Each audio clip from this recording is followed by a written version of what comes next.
వరంగల్ జిల్లా జనాలకు పాస్పోర్టు కష్టాలు తీరినాయి. పాస్పోర్టు కోసం పట్నం పోవాల్సిన పని లేకుండా కొత్తసారి ఉగాది పండుగ నాడు పాస్పోర్టు సేవల్ని షురూ చేసిండు deputy CM Kadiyam Srihari. Education hub గా మారుతున్న వరంగల్ జిల్లాల గీ ఆఫీసు జనానికి సానా ఉపయోగపడుతుందంటున్నారు ఆఫీసర్లు.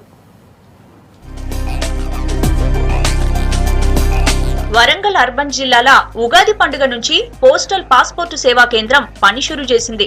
హన్మకొండలున్న హెడ్ పోస్ట్ ఆఫీసుల పాస్పోర్ట్ కేంద్రాన్ని డిప్యూటీ సీఎం కడియం శ్రీహరి ప్రారంభించిండు.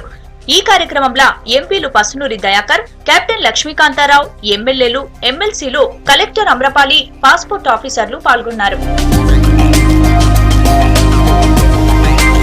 నెల రోజుల వయసున్న శ్రీయన్ కు ఫస్ట్ పాస్పోర్ట్ ను అందించి సేవలను షురూ చేసిండు కడియం. ఆఫీస్ నంతా తిరిగి చూసిండు.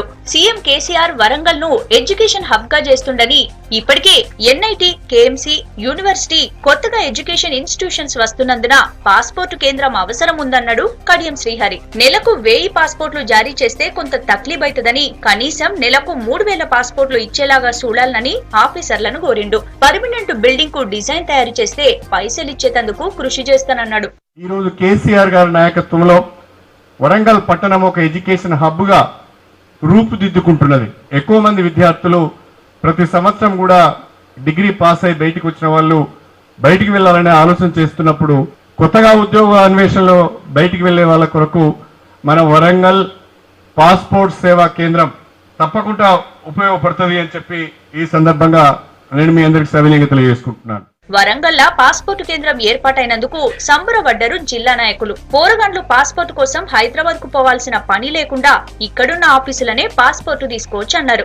కలెక్టర్ అందరు కూడా ఇంట్రెస్ట్ తోటి ఒక 20-25 రోజుల క్రితం ఇక్కడ పాస్పోర్ట్ ఆఫీసు ఓపెన్ చేయాలని హడావిడిగా ఇక్కడికి వచ్చేసి మరి ఇది చూసి ఏ రోజు ముహూర్తం పెట్టుకుందామని అందరిని అడిగి అదే రోజు ఈ డేటు ఫిక్స్ చేయడం జరిగింది. పాస్పోర్ట్ అధికారి ఈ ఒక్కటే రోజులో మీకు ఇస్తానంటే నిజంగా అందరికీ చాలా అందుబాటులో ఉండే విధంగా మన వరంగల్లో ఉండడం అనేది చాలా సంతోషకరం.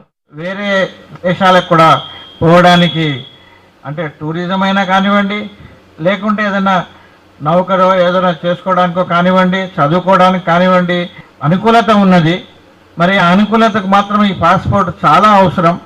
అది ఈరోజు మన కడప ముందరికే వచ్చింది అంటే నిజంగా కూడా మనం మన స్టేట్ ప్రభుత్వాన్ని తర్వాత మన నేషనల్ గవర్నమెంట్ కూడా అభినందించవలసిన అవసరం కూడా ఉంటుంది. ఈ ఆఫీసును అభివృద్ధి చేసేందుకు సహకరిస్తామన్నారు. ఈ రోజు నుంచి వరంగల్ కేంద్రం పూర్తి స్థాయిలో పనిచేస్తుందన్నాడు passport regional officer Vishnuvardhan Reddy. ఇక నాకు పాస్పోర్టు రావడానికి ఎన్నో రోజులు పట్టిందని, కానీ నెల రోజుల వయస్సున్న తన కొడుక్కి ఒక్క రోజులోనే పాస్పోర్ట్ అచ్చుడు సంతోషంగా ఉందని చెప్పింది చిన్న పిల్లగాని తల్లి భూలక్ష్మి. పోస్ట్ ఆఫీస్ పాస్పోర్ట్ సేవా కేంద్ర వరంగల్ ఆల్రెడీ ఫుల్లీ ఆపరేషనల్ అని నిరూపించడం కోసం మన ఇప్పుడు ఆల్రెడీ ఇద్దరికి పాస్పోర్ట్స్ డెలివర్ చేయడానికి మన డిప్యూటీ సీఎం గారు అంగీకరించారు. అందులో మొట్టమొదటిగా ఒక 1 month old బేబీ పులిగిల్ల శ్రీయన్. మేము మొన్న పాస్పోర్ట్ అప్లై చేసాం, ట్రయల్ వర్షన్. ఈ రోజు వచ్చింది పాస్పోర్ట్. ఫస్ట్ పాస్పోర్ట్ వరంగల్లో ఇష్యూ అయిన ఫస్ట్ పాస్పోర్ట్ మా అబ్బాయిది. చాలా హ్యాపీగా ఉందండి. నా పాస్పోర్ట్ రావడానికి నాకు 10 days పట్టిందండి. యాక్చువల్గా నాకు ఇష్యూ అవ్వడానికి చాలా రోజులు పట్టింది. పాస్పోర్ట్ 1 dayలో వచ్చిందండి. చాలా హ్యాపీగా ఉంది. ఈ సేవా కేంద్రంతోని విదేశాలకు పోయే వరంగల్ జనాలకు పాస్పోర్టు తీసుకురుడు సులువైంది.